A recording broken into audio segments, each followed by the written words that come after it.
We're facing also a series that I have not seen in my lifetime of unprecedented, simultaneous, complex, and protracted crises and humanitarian emergencies in an arc of instability that stretches from the western bulge of Africa to the Himalayas.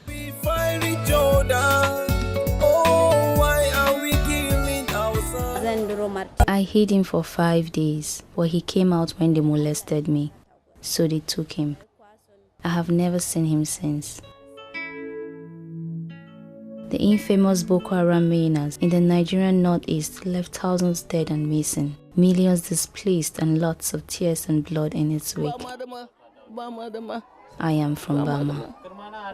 After the Monday incident, I couldn't locate my wife and children. Some said they are dead, but it's too late for me to start another family.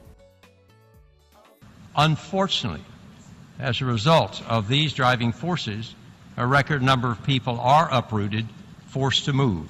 IOM takes the lead in migration intervention in Nigeria. IOM has been officially recognized as a leading UN migration agency. The signature of this historic agreement brings the leading global migration agency, the International Organization for Migration, IOM, into the United Nations and culminates a 65-year relationship with the UN. And as such, will continue providing assistance, advocacy, and support to Nigerian government in Nigeria. In 2015, we started becoming more involved on that because also, unfortunately, Boko Haram attacks continued and more people get out of their own original places due to the war and they have to move to somewhere else. IOM's displacement tracking matrix, DTM, is deployed in troubled Nigerian northeast. DTM is an assessment that seeks to provide general baseline data which helps agencies to do their planning for their programs. DTM is a system that has been developed and designed by the IOM to properly track displacement of people in a time where there's been a lot of humanitarian crisis in terms of insurgencies, natural disasters, community clashes. It's imperative that we do have a system that properly tracks movement of people, where we can try and understand the needs and the gaps to be able to share for provision of humanitarian intervention. Here are the main components of DTM.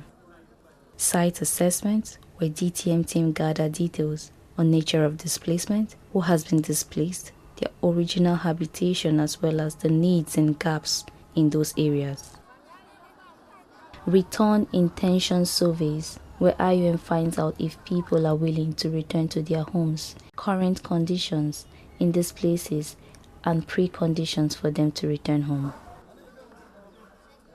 Biometric registration provides aggregated, individualized data. To be able to properly target who we want in terms of whether you want to have a category of children under 5 for a specific intervention, or you want to target the elderly specifically, or via gender. So it's a very appropriate tool for having aggregated data for interventions. The IOM DTM has become the authoritative source of displacement data used by development partners, news agencies, security forces, and international humanitarian concerns. In fact, it's something that has been gone beyond just the use by the government and humanitarian partners. We also have some educational institutions and research institutions who've also found the information to be quite useful for them. Some of the other things is that it's based on how much we can access a particular location. So of course we do provide the information, and we do share this sometimes with other partners for them to understand the process and know where we can and cannot access. DTM has recently expanded their scope because as security improves, then DTM can also venture further.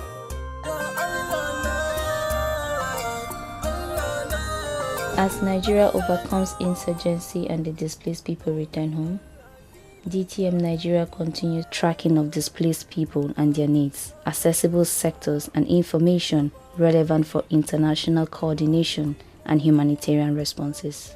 It's been extremely useful, at least since we started the DTM in Nigeria, because it has now become the main response tool and mechanism for providing assistance through not just the government but humanitarian actors as well in the country. IOM and WFP entered an MOU to use the biometric data for cash-based transfers, and we are hoping to see other agencies also fully utilizing the data. It has formed the basis for the development of documents that have been used for creating proposals for donors as well as seeking funding, and also raising the profile of the crisis in Nigeria, and this has been extremely helpful for all relevant partners who have been using this information to provide assistance to internally displaced persons within the country.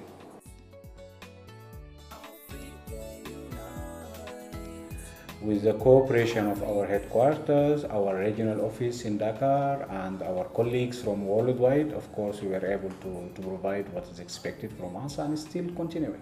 IOM is grateful as well to the Nigerian government for all support that we have received and cooperation and collaboration that we are working in Nigeria on a different migration-related issues.